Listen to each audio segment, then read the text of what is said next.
నమస్తే, welcome to mega box office. Power star Pawan Kalyan craze గురించి ప్రత్యేకంగా చెప్పనక్కర్లేదు. ఆయన సినిమా కోసం మెగా ఫ్యాన్స్ 1000 కళ్ళతో ఎదురు చూస్తుంటారు.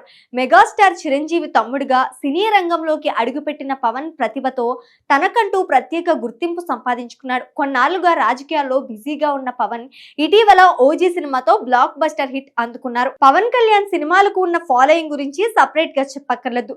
ఇప్పటి వరకు ఎన్నో సూపర్ హిట్ చిత్రాలతో ప్రేక్షకులను అలరించే పవన్ పాలిటిక్స్ లోకి అడుగుపెట్టిన పవన్ సినిమాలు చేయడం తగ్గించేశారు. తాజాగా వరుస చిత్రాలతో అలరిస్తున్నారు.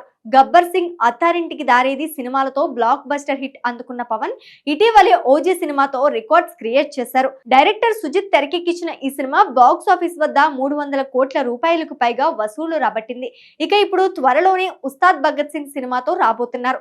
ఓజీ సినిమా ప్రస్తుతం నెట్ఫ్లిక్స్ లో స్ట్రీమింగ్ అవుతోంది.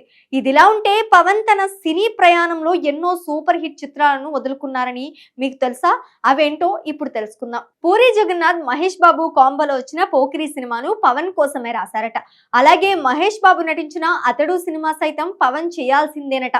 కొన్ని కారణాలతో ఆ ప్రాజెక్ట్ వదులుకున్నారట. రవితేజ కెరీర్ ను మలుపు తిప్పిన ఇడియట్ సినిమాకు ఫస్ట్ చాయిస్ పవన్ కళ్యాణ్. ఈ సినిమా కథను పవన్ కోసమే రాశారట పూరి. కానీ అప్పటికే వరుస ప్రాజెక్టులతో బిజీగా ఉండటంతో ఈ సినిమాను వదులుకున్నారట. ఇవే కాకుండా రవితేజ నటించిన అమ్మా నాన్న ఓ తమిళమ్మాయి కథను ముందుగా పవన్ కు వినిపించగా ఇతర కారణాలతో ఈ సినిమాను రిజెక్ట్ చేశారట.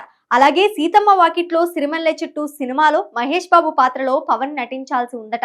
ఇవే కాకుండా రవితేజ నటించిన మిరపకాయ సినిమా సైతం పవన్ రిజెక్ట్ చేశారట. ఇలా వదులుకున్న మూవీస్ అన్ని పవన్ ఖాతాలో పడుంటే కథ మరోలా ఉండేదని పవన్ ఫ్యాన్స్ అనుకుంటూ ఉంటారు. మరి మీరేమనుకుంటున్నారు? కామెంట్ చేయండి.